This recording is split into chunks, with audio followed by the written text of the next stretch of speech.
नमस्कार पिलामाने, आज आमे पढ़िबा पंचम श्रेणी साहित्य कुसुम बही रे थिबा एक पद्य। से पद्यटीर नाम हैला आमे भारतर शिशु। ये पद्यटी को लिखिचंती अन्नदा प्रसाद रखित। आस आमे तांको विषय रे जानिबा। अन्नदा प्रसाद रखित 1927 मसीहा नवेम्बर 5 तारिख रे जन्मग्रहण करथिले। तांकर उपन्यास गुड़िक है केते कंटा केते फूल और स्वर्ण रेणु। गल्प ग्रंथ गुड़िक है कथनिका, कर्णकुंती अबला, नील आकाश और सबुज धरण। एवं कविता गुड़िक है वज्र और विद्युत, शिशु साहित्य, कुमार मंच, टिमटिमा, टिमटिम प्रभृति कविता ग्रंथ तांकर अनवद्य सृष्टि। 2002 मसीह रे कवि तांकर शेष निश्वास त्याग करथिले। पिला माने ये कवितारू आमे कोन कोन शिखिबा आस मु तुम मानंकु कहूची मन देकी सुन। ये कवितारू आमे शिखिबा भारतर प्राचीन ऐतिह्य, किंबदंती, कीर्ति, गौरव, स्मरणीय घटनावली तथा देशप्रेमी केतेक व्यक्ति संपर्क रे। भारतर नदी, समुद्र, तीर्थस्थान, पर्यटन स्थली, विभिन्न पर्वतमाला प्रभृति विषय रे भी आमे जानिबा।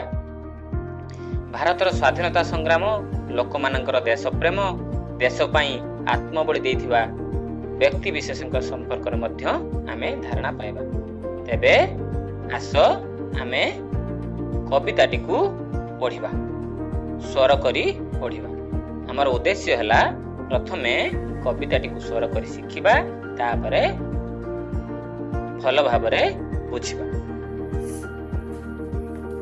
आमे भारतर शिशु। अन्नदा प्रसाद रखित। जे देशे पुण्य बुके बही जाए गंगा जमुना नई।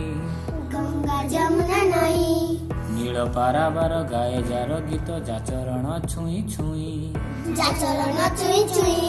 तुषार शुभ्र मुकुट जाहार हिमालय गिरी नामे। सेई से पुण्य माटी रे जनमी धन्य होइछु आमे। ए देश माटी रे गड़ा मो देह ए देश माटी रे मिसु। ए देश माटी रे गड़ा मो देह ए देह माटी रे मिसु। एई भारतर संतान आमे अगणित शिशु। रक्त कमल सम। एई देश बुके उठिअछु फुटी सुंदर अनुपम। सुरभि छुटाई दिग महकाई नवतरु साथे दली। ए देश कानने उठिअछु फुटी रंग कुसुम कुली। मरुपान्तरे छुटाइबु आमे अमृतर बारी धारा। नव पुलकरे भरी देबु प्राण हसाई जगत सारा। आगामी दिनर सबुज स्वप्न सफल करिबा पाई। सत सरगर आशीष झराई आमे जे आसिछु धाई। मुख मुखे देबु भाषा। ए देश उषारे मधुर काकली लक्ष्य मनर आशा। बंधुर पथे आम अभियान आमे नव किशोरय। नील मेघ बुके आमे विद्युत तिमिरे आलोकमय।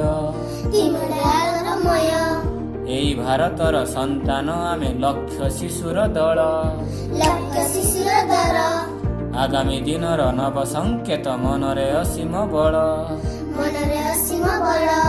ए देश माटी रे गढ़ा मो देह ए देश माटी रे मिसु। ए देश जननी संतान आमे भारतर शिशु। उदय तपन सम। ऊर्ध्वरे सिरी तोली आमे जळु जळिबा आमर धर्म। ଜଳିବା ଆମର ଧର୍ମ, ଜଳିବା ଆମର ଧର୍ମ, ଜଳିବା ଆମର ଧର୍ମ, ଜଳିବା ଆମର ଧର୍ମ। ଜଳିବା ଆମର ଧର୍ମ।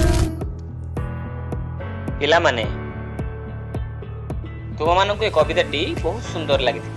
ତୁମେମାନେ ଏମିତି ସ୍ୱର କରି ଘରେ ପଢିବ। ତାପରେ ପରବର୍ତ୍ତୀ କ୍ଲାସରେ ମୁଁ ଏ କବିତାଟିକୁ ସମ୍ପୂର୍ଣ୍ଣ ଭାବେ ତୁମମାନଙ୍କୁ ବୁଝେଇଦେବି। ରହିଲି, ନମସ୍କାର।